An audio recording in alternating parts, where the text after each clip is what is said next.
Sustained as a General Authority 70 in April of 2009. At the time that I was called, I was busy with my work.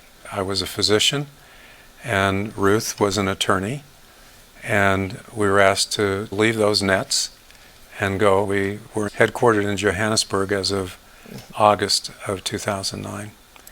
The world changed for us, because it was no longer doing something that I felt competent doing. And all of a sudden I was doing something where I wasn't as competent, didn't feel as competent.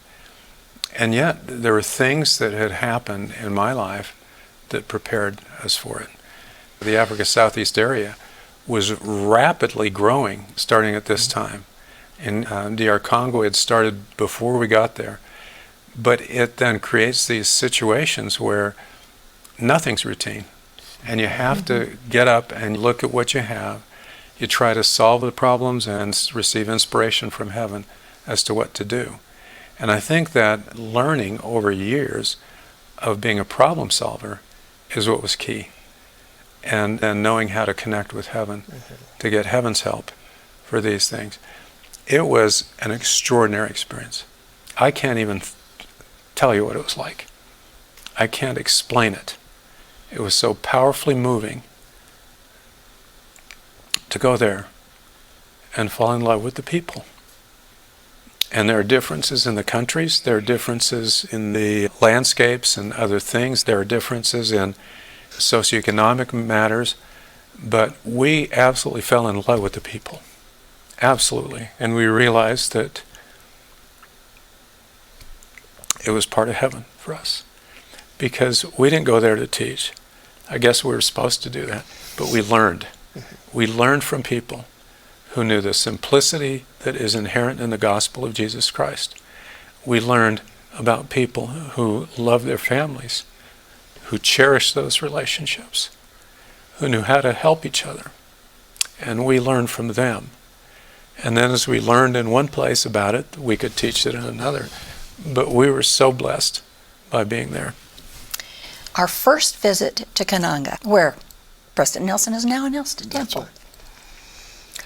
I had gone out onto the street. We were staying at a little inn for our hotel where they delivered water to us each morning and filled our rain barrel. They had no electricity unless you paid $20 an hour, and they'd run the generator. So it was a warm day. I went out with the mission president's wife, Pam Headley. And we went out on the street just to see what we could see. She said, maybe we can buy some tomatoes. Maybe we can find something for our dinner. We had brought some food that we could eat, something to go with it. And as we walked down the street just looking, it wasn't long before literally I was surrounded by this mob of young men with cameras, and I think they thought I was someone I wasn't, okay? But they said, who are you? What are you doing here? I told them who I was, what we were doing there. We were coming for our special meeting for our church, Church of Jesus Christ of Latter-day Saints. It was going to be the stake organization. One young man said, I'm looking for the true church. Is yours the true church? I said, it is. And then he said, can I come? I said, you can. You can all come. Where are you meeting? Well, I wasn't sure. President Headley was nearby. He explained where we were going to be meeting, down the road at an old theater. And many of them showed up at the meeting the next day. We think that 47 of those who came to that meeting, Ruth had invited. Wow.